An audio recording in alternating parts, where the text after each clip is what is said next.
are not all the same. Some support fanaticism, others don't. And then finally, you contend that the teachings of moderate religion are an open invitation to extremism.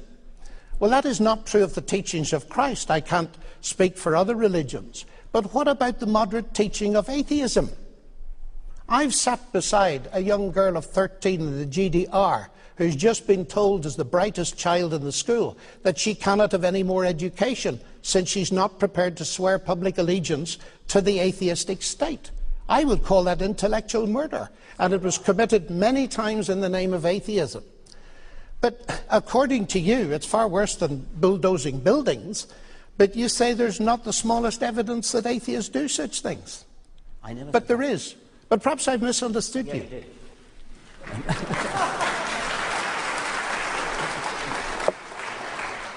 You want to take a moment? Well, I'm very happy to give up on the next one. Which would you prefer? I'm very happy. I'd like Richard to choose what he wants to do, because I've made some strong statements. In The God Delusion, I very deliberately made very little of all the individual evils of religion. I mentioned them occasionally, but I didn't go on about the Crusades, the conquistadors, anything like that. I am not trying to say that that religious people do bad things. I agree fully that Stalin and Hitler and Pol Pot and Mao did terribly bad things. It may even be that atheism was an integral part of the Marxism which led them to do terrible bad things, if indeed it was their Marxism that led them to do bad things. What interests me is that I think that there is a logical path from religion to doing terrible things, and I kind of touched on it in the last answer when I was talking about faith leading you to do things. There's a logical path that says if you really, really, really believe that your God, Allah, whoever it is, wants you to do something, you'll go to heaven, you'll go to paradise if you do it, then it's possible for an entirely logical, rational person to do hideous things. I cannot conceive of a logical path that would lead one to say, because I am an atheist, therefore it is rational for me to kill or murder or be cruel or do some horrible thing. I can easily see that there are plenty of individuals who happen to be atheists, maybe even individuals who have some other philosophy which incidentally happen to be associated with atheism. But there is no logical path. Those young men who bombed in the London subway and the buses, those 19 men who flew planes into various targets in the United States in September of 2001, they were not psychopaths. They were not downtrodden, ignorant people. They were well-educated, rational people who passionately believed they were right. They thought they were righteous, they thought they were good. Their religion, by the lights of their religion, they were good. The same thing could be said of the hideous things done by the Taliban, the oppression of women. These people believe deeply in what they're doing, and it follows logically, once you grant them the premise of their faith, then the terrible things that they do follow logically. The terrible things that Stalin did not follow from his atheism. They followed from something horrible within him.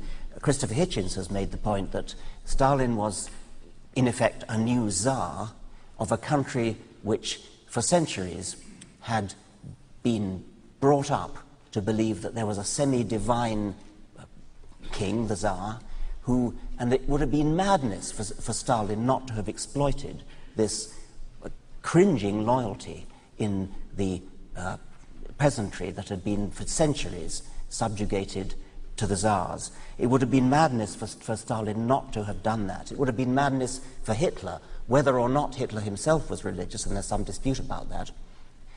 There's a good case to be made that Hitler was religious, but I don't care whether he was or not. The fact is that Hitler's terrible deeds were done by Christians who were I think I'll leave that. I mean, I think even that's not relevant. The point I would return to, yet again, is that you will not do terrible deeds because you are an atheist. You may, not for rational reasons, you may well, for very rational reasons, do terrible things because you are religious. That's what faith is about. That's what faith means. I suppose you could say that there was a kind of faith that motivated Hitler's followers and Stalin's followers as well, but that's a separate point. Let's have a brief response. We do want to get through all of the topics tonight, but Dr. Lennox? Well, I would want to argue that there's a logical path from any ideology, that's fanatical and oppressive, to the kind of behaviour you say, whether it's religion or atheistic, because atheism is a faith, of course, as well. It's not. Of course it is. Well, okay. Don't you believe it?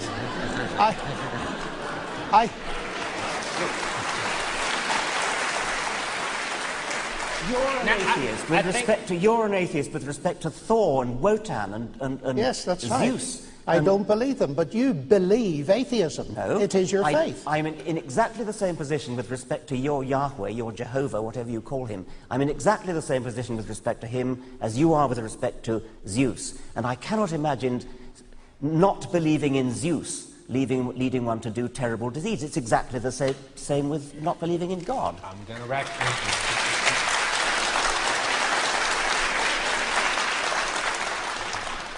I mean it now this time, Dr. Lennox.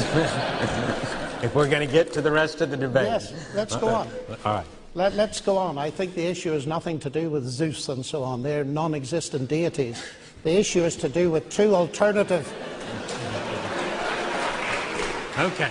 It's to do with two alternative explanations of the universe, and each of us have our faith. I believe there is a God behind this universe. You believe the universe is all there is. The cosmos is all there is. Those are both statements of faith. Okay. You have evidence you believe for them. The fifth thesis... How could a belief in the cosmos lead you to murder? We have a time limit, Professor and Doctor. The fifth thesis is that no one needs God to be moral. I only have one quote. It's from 226. It's short. We do not need God in order to be good or evil. If you think about why you might need God in order to be moral, I can only think of two reasons how that might come about. You might say you need a book to tell you what's moral. Well, as for that, I sincerely hope that nobody in this room bases their morals on the Christian Bible or the Quran. Because if they do, then their morals are likely to be hideous. Needless to say, you can find some decent verses. You can find some decent verses in both the Bible and the Quran, and if you pick and choose those verses, then you can say with hindsight, this verse fits in with my view of what's moral, that verse doesn't, so I'm going to ignore that verse and choose this verse. But you didn't need the Bible in order to do that picking and choosing. You did the picking and choosing on the basis of something else, something which we all have in common, whether we are religious or not. We're all, to a greater or lesser extent, moral, some of us more so than others. Whether we're moral or not has nothing to do with whether we read the Bible. Some people are kind, some people are sympathetic, some people care about suffering, other people don't. It has nothing to do with the Bible. The other reason why you might need religion in order to be moral is that you are either afraid of God, you're afraid if you're not moral you'll get punished, or you're trying to suck up to God and be good so that you'll get a reward. Neither of those two is a very noble reason to be good, to say the least. Now, you might say that that forces me into a challenge.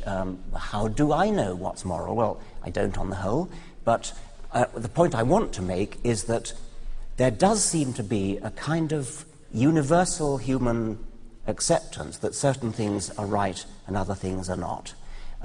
If you look cross-culturally, look at anthropological findings on different cultures, you'll find there's a kind of agreement that certain things are wrong and other things are right. There's disagreement in detail. The golden rule, do as you would be done by. Do unto others what you would expect them to do to you. This is a very, very widespread